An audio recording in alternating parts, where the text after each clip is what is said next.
G'day fellas and welcome to a casted game. This is the first game in the third round that we're going to be witnessing here. Spawning in on the west side of the map, playing in the color red. As the Ottomans representing the Istanbul Wildcats, it's Kasva. And on the opposite side of the map, playing in the color blue, as the French representing Team GP, it is Leenock. Ladies and gentlemen, welcome to the first game here on Prairie. It is a map that we've not yet seen before, but I tell you what, isn't that an absolutely faraway stone outcropping? Now, I say it's the first game we haven't seen before, but I think I might be lying. I think we may have seen a Prairie game before, maybe once before on the channel, and interestingly decides to attack the wolf. Get out of there. A lot of sheepy in the middle. So what's interesting about Prairie? Well, the interesting thing about Prairie are the deer, the sheep, and the food. There is so much food on this map. As you can see, there are deers in all places of this map. Now, I'll have to double check, but I'm pretty sure there's also a lot of boars. We've got a boar right next to the town center here. A boar also next to the town center for Leenock. So they both got a starting boar. Now, one of the things to note about this map that I do actually like is that you start on a hill. And this is naturally a bit more defensive. It enables you to have more line of sight over your area and your enemy to have less line of sight. So it's definitely a preference that I like. One of the issues that I did have with this map, at least initially, was that you do have a big gold mine in your base and a big stone outcropping as well in your base. So it means that you don't have to really leave your base. One of the main issues that you're going to have on this map is just the lack of wood. As you can see on the mini-map, there's almost nothing here. It's barren. There's absolutely nothing, but there are plenty of berries out there, so perhaps you can convert some of that food into wood through... Well, there's no such thing as reverse farms, but if there were, it'd be a great use case for them. All right, well, we'll take, Leenock. Leenock, I don't know if you did this intentionally, or whether this was unintentional, but is Leenock's brother playing on his account right now? You guys see that, right?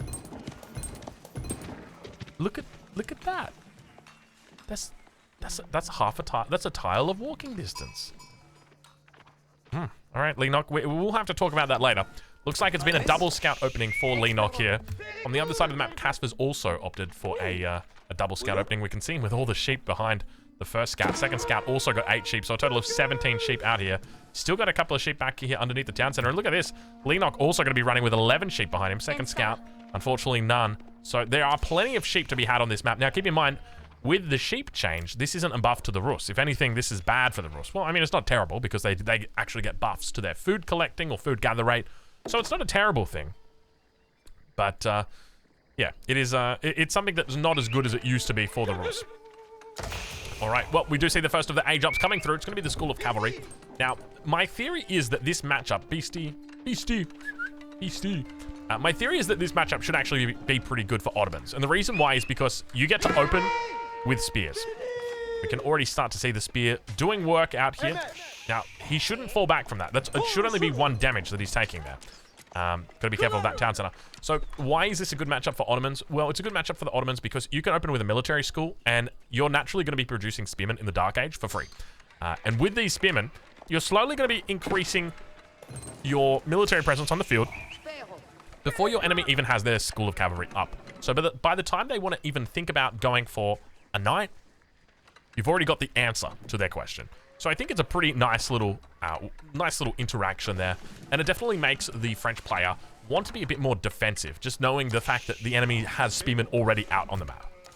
Plenty of sheep underneath this town center, though. We have a look here for Leenock. He's got 18 sheep underneath this town center. Over on the other side of the map, we can see 7 underneath the town center at the moment, but there are plenty of sheep coming in. He's got 17, so both of these guys are going to be having food for days. Going to eat like kings as Leenock now reaches the feudal age. We'll take a look and see what his plan is from here. Where is that stone? The stone down towards the south side, so he could be looking for a bit of an expansion, but Leenock normally a bit more, a little bit more single TC orientated.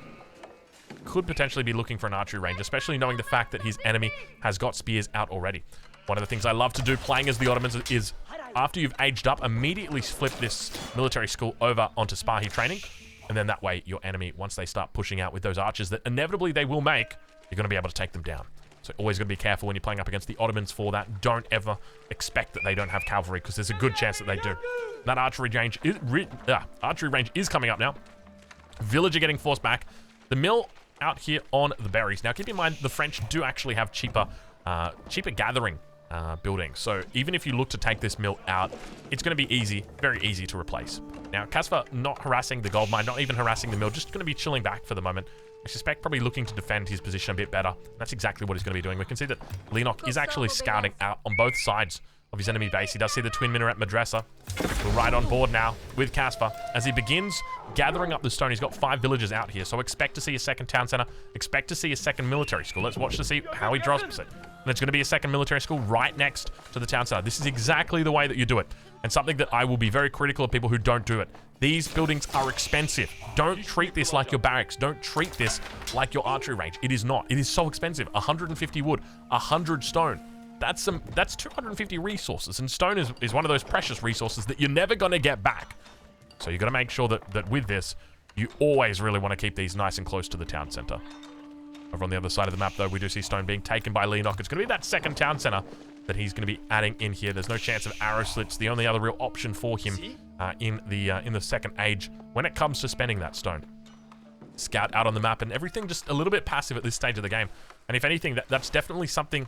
A little bit of a delete coming in there. The blacksmith was a bit too far away, but if anything, that's a good opening for the Ottomans. They want this more passive gameplay style because they've already got existing production facilities that are acting right now as that extra economic building. So you would look at this and you'd be like, well, you know, technically Leenock's got a little bit of a lead when it comes to the village account. That's true, but overall you'd still give the advantage to Kasva just simply because he's got 2 military schools which are producing units and now producing them even faster with that blacksmith. Spearman moving out, looking to try and repel the scout, and the second town center going to be going down. Interesting spot here with the town center. He's coming really far forward and actually going to be dropping it on the wood. And isn't that interesting how the meta, I don't want to say the meta has shifted, but it might just be something exclusive to this map. Wood becomes the commodity here.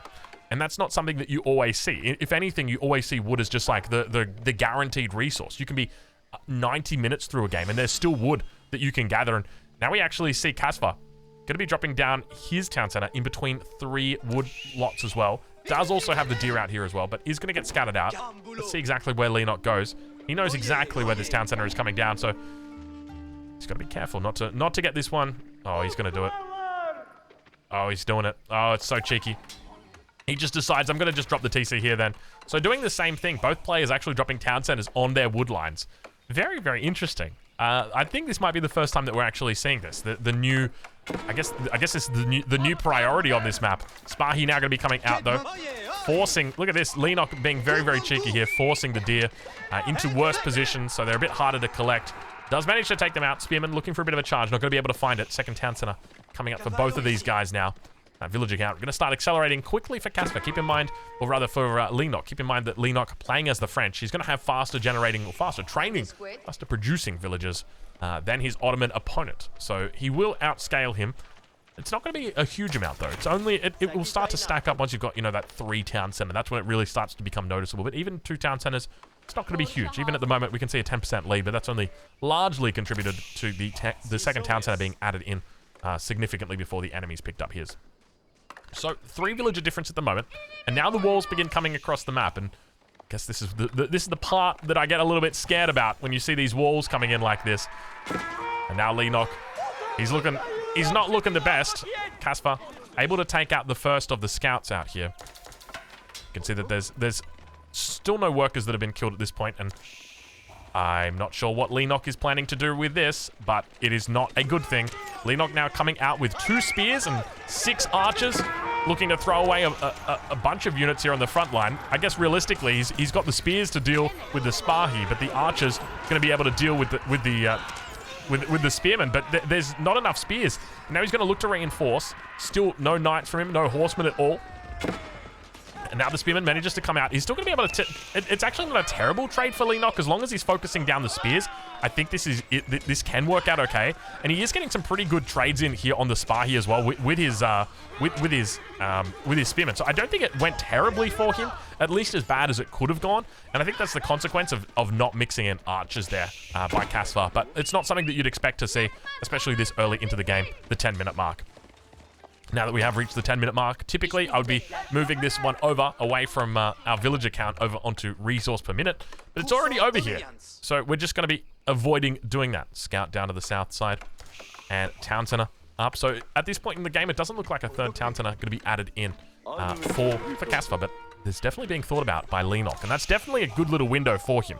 The issue that he might have with this third town center is it might open him up to a potential timing attack, but Kasva is walling himself in. So if anything, Kasva wants to play the late game. So there's definitely a window opening up that I'm beginning to see here. Things starting to look a little bit better here as Leenock once again cleans up the Spahi and the scout towards the north and secures his side of the map. And I'm starting to like the positionings here a little bit more from Leenock. There is definitely a timing window to be had, and if anything, I would say that that Kasva has got it. It's in the feudal age, and you can see exactly what he's doing. He's playing it similarly to the Rus or even to the French here. So he's going to be keeping the military schools. Now we've got to be careful here. I'm gonna switch off Kasva's perspective because he's about to get a vizier point through. We can see he looks like he went for Anatolian Hills. I'm just going to double check. 19 sheep, yeah. So he went for Anatolian Hills even though he had 17 sheep, and I guess that just shows the strength of Anatolian Hills. You just don't ever want to avoid not having it, because if you get to the late game and you want that extra mining speed, you know, it stays with you all game. You know, 15% mining speed or 10% mining speed, whatever it is, it's still a pretty hefty amount of mining speed that you're going to have over your enemy or over yourself if you weren't going to take it.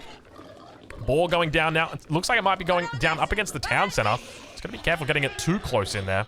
Third town center now for Leenock, and this is where you really start to notice that town center boost. Villagers standing idle. The consequence of killing it too close to the town center. He's going to have to rally these guys out to the berries here. But now Leenock going to be walling in as well on the south side, and things starting to look really good for him. He's up about 6 villages, but it's going to start accelerating like crazy. Keep in mind he's on the equivalent of I think it works out to be about 3.3 town centers, 3.33 town centers, something like that, compared to Kasva, who's on 2 town centers. So he's going to quickly outgrow him and outstrip him of resources. But we do see the third military school has come down now for Kasva. He's also added in a blacksmith down here, so the production is really starting to get serious for Kasva on the north side. Now, all of these military schools should be making Spahi. 1, 2, and 3. This one's making Spearmen, so yet to be changed over. But we do see that he's going to start massing up units, and I do think this is the right play here. He should be looking for quite a long feudal. As long as he's going to be able to get the meta out. He needs to be getting the metas out, and ideally getting the meta out from here. The meta is going to enable him to start taking more efficient trades than his enemy is. It's going to guarantee that he's always got that +1 ranged armor or that little bit of extra attack speed, so his trades are always going to be more effective. So the longer he can play it in the feudal age, the better it gets for him. Keep in mind, up against the French, the knights are always going to work out. The longer that you can stay in the feudal age as the French as well, the better it gets for you, because once you start talking about trading with 100 units and micro becomes less relevant, that is when things really start to get crazy for the French players and enable them to sort of take off. All right.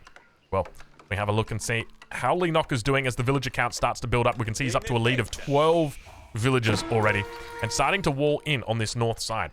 This map plays, or at least seems to play, a lot like Dry Arabia. It's very open, and for that, I do like the map.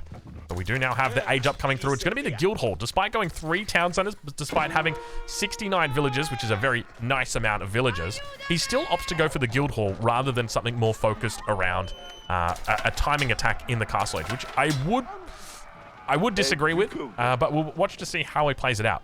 The wheelbarrow finally coming through from Kasva now, 13-minute mark. It's going to be at that twin minaret madrasa. We see him also moving into horticulture as well, so looking to pick up those tier 1 upgrades. We'll ride back on board with Leenock and see exactly how he's doing over here on this east side of the map. Guild hall, 10 villagers on it, and we can see the upgrades now coming through from him. He's picking up specialized pick, got double broadaxe, and also going to have our +1 ranged armor, iron undermesh, coming through for him now. Things looking good for him though. He's secured that 3rd TC. The villager count really starting to build up now, and typically you look at the French and you're like, okay, the French don't have a particularly strong late game. They're a civilization that has a weak late game, especially compared to a civilization like the Ottomans. But if the French make it to the late game before the Ottomans, that's a different story. Age up comes through. Do we see the veterancy? Veterancy needs to come through sooner rather than later. He's looking for a springald emplacement on the outpost at the front. +1 still coming through. Double broadaxe as well. Not a lot of units here for him. This could actually be bad. The timing push might be a little bit strong, and we can see the military count actually for Kasva is very, very nice. Perhaps a little bit of a mistake right there from Leenock to avoid not staying in feudal for a bit longer and instead staying in and going up to castle quickly, because now Kasva's looking to push, and there's a lot of military production right here that could be in trouble. He's looking for... No, he's not looking for a keep. A keep would be an answer to this. We hear the vizier point come in. Watch out, ladies and gentlemen. The vizier point comes in loud and hot as it bolsters through on the backside with its ears. Just... Oh, jeez, that thing goes hard, doesn't it? Iron undermesh coming through now. Elite upgrades also going to be coming through. And the army value really looking quite good for Kasva at this point in time.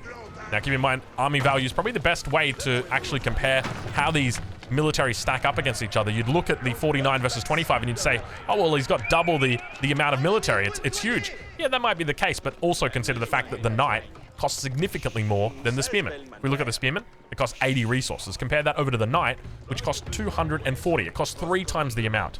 So it's much easier to compare it with army value. Definitely a superior metric when it comes to that. Over on the other side, we do hear the MIA is coming down, which is going to be the Mehmed Imperial Academy. We'll make sure we switch it off Kasva's perspective, wanting to avoid that next vizier point. We do see he's already added in that 3rd military school and has switched it over now to Spahi. So he's got triple military school on Spahi. Definitely the right choice here. And playing it really well. Honestly, I'm loving Kasva's style here, but keep in mind he is going to be starting to fall out of favor when it comes to the economic side of things. MIA now in.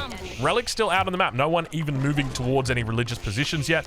We can see both players yet to pick up any relics. No sacred sites obviously captured just yet. And the first of the men-at-arms is out. +2 ranged armor in for him. Upgrades coming through. It's going to be veteran Spahi as well as +1 on the wood chopping. And now deer getting taken out. Look at this. The archers taking out the deer for the villagers. You guys are just too damn nice. Knights moving forward. They were looking for a charge, but they decided to re-trig or rechange their way that they were attacking, and unfortunately they're not going to be able to pull off the charge. He might have to, yeah, he's going to throw down a gate over on this west side. Be careful not to lose the Spahi, but does continue moving across the map with them. Springing emplacements coming through. Relics starting to get picked up. I think it's going to be a relic up towards the north. I'm not sure exactly where it is. But we do hear the first relic getting picked up, and it's actually going to be Leenock that's picking up the relic, so even solidifying that position even stronger in the late game.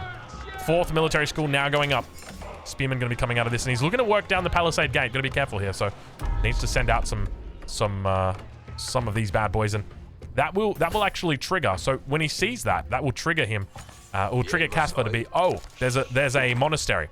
But the thing is, he doesn't really know where the monastery is. He's gonna. The problem is that Leenock is going to be triggering this every single time, and he can see the direction that it's coming from. But this is probably a better thing than that, because he's not going to be paying attention anymore. Units managing to escape on the south side, breaking through that palisade wall, at least trying to. Now getting chased away by those Dark Knights. We can see the Dark Knight rising on the south side, and now got to be careful. The Springing emplacement firing off. No keeps in the middle, but it's a perfect little spot. Attack up towards the north. It's going to be the wolf attacking, but Kasva looking to try and take advantage of his enemy. He's got a superior army composition here as well as superior numbers. The Knights on the backside trying to get in, trying to dish out some damage, not having a whole lot of luck. The Archers doing a pretty decent job on the backside, picking up the Spearmen, but Leenock got to be careful right now. He's got the economic advantage, doesn't have the military advantage. He needs to wait. He needs to hold. He needs to fall back. He cannot fight this. There's too many units, and the Janissaries out as well. Kasva looking to do the timing push from the Ottomans, and we're really starting to see the power of the Ottos come out strong right now. The Black Knights together with the Janissaries working up with the elite art or the veteran archers. He falls back away from the army, realizing he cannot fight this. He needs to just continue kiting, and that's exactly what he does. But the Janissaries are so damn strong. Just keep on running. Keep running, Leenock. Don't fight. Don't take the bait. Fall back towards that production, and eventually you'll be okay. He needs to drop a keep down right here. There's a perfect spot for it. He needs a keep, and he needs it now. He needs to keep this production alive. We can see his enemy camping on top of the production. It's going to be very difficult for him. We'll bring back the UI so you guys have got a bit of an idea about what exactly is going on in this game. That villager count has been all but evened up. Look at that. 22 villagers have gone down. I don't know where they went down, but this is not good right now for Leenock. Mangonel number 1 is out on the battlefield. Dark Knights pushing up in the forward keep, going to be dropped down by Kasva. Things were looking so good for Leenock, and it all went south when that push came in. All he needed to do was just hold on a little bit longer. All he needed to do was drop a single keep. A single keep right here would have prevented all of this. But now finally going to be dropping that keep on the backside. You can't help but feel it might be too little too late. He's got the 3rd town center on the front side, but it could potentially be taken out here. There's a lot of military units here for his enemy. Janissaries sounding so damn good when they fire off all together. How many gens has he got? He's got 9 Janissaries. I think you might also get 2 Janissaries for the Mehmed Imperial Academy, Imperial Armory. I'm not 100% sure on that, but I think you might.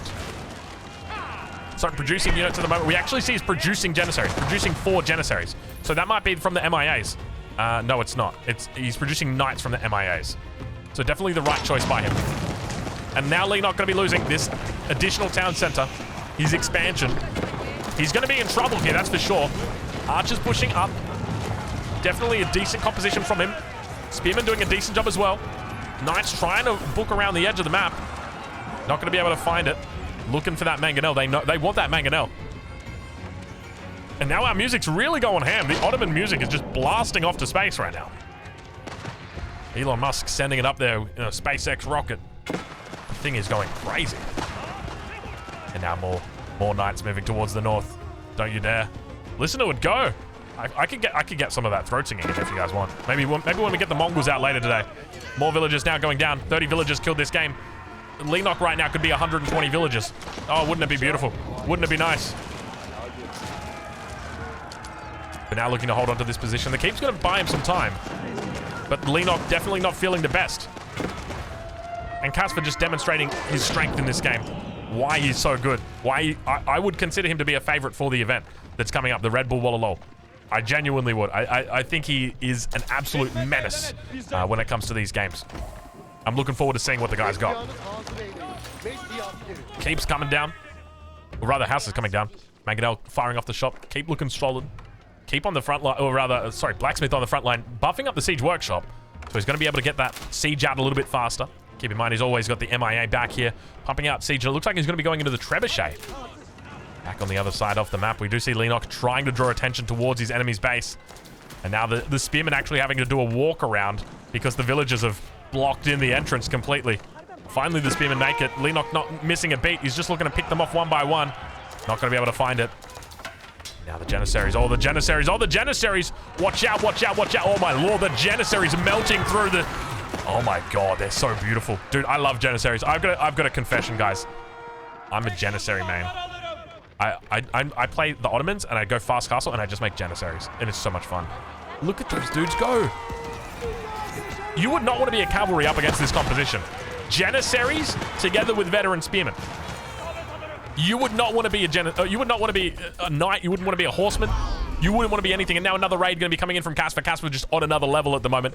36 villagers taken out by Kasva this game. A huge amount. I don't know when he did it, but it was a blink of an eye, and he was just up villagers.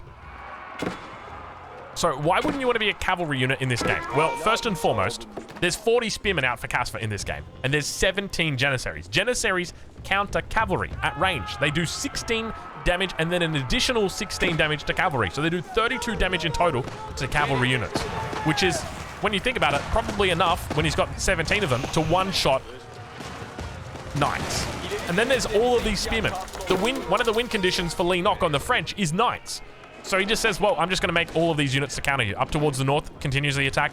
Now looking down towards the south, he's jumping in over on the wood lines. Things not looking pretty.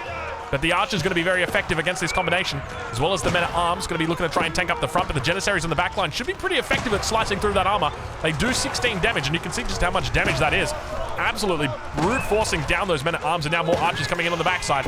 Kasva looking solid as he begins, thinking about going up to the 4th age. More and more units trickling in over from that west side. Knights giving him a little bit of a runaround.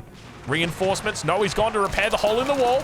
Definitely a smart move there from Leenock, thinking outside the box or potentially locking his enemy inside it.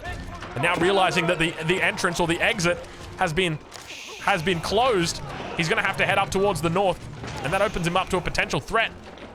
Istanbul Observatory now going down for Kasva. Leenock trying to equalize this position. The score's still looking pretty solid. Remember, when it comes to the late game, you'd have to give the advantage over to the Ottomans. And if they look to hit it earlier, it could be difficult for Kasva. Trebuchets should be able to out-DPS this keep. I don't think there's any way you keep this keep alive. Unless there's sprinkled pressure, but it doesn't look like it. A single sprinkled not going to be enough. No way. Not when there's this many villagers. Single sprinkled moving forward. He was going for a shot, but he's decided against it. Imperial Age now coming through. Let's look to see what the upgrades are going to be. We've also got the College of Artillery getting thrown down now as well.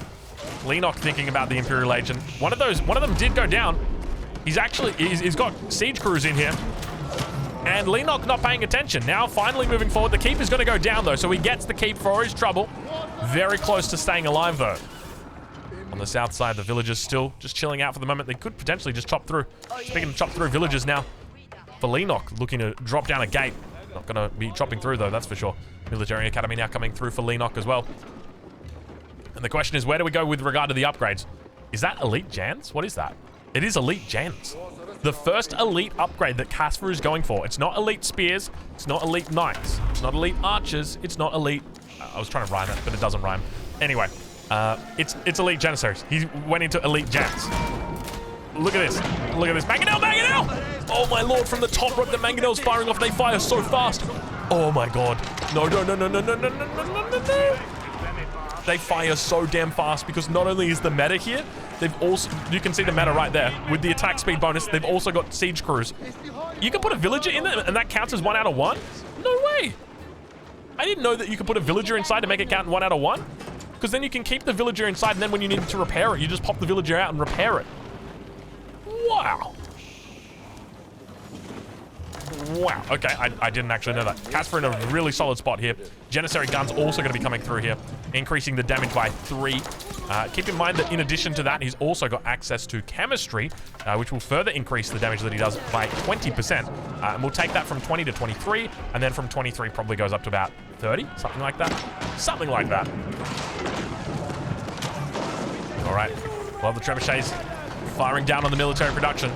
Kasva looking pretty solid. The Springalds rotating down now to the south side. He's looking for that enemy siege.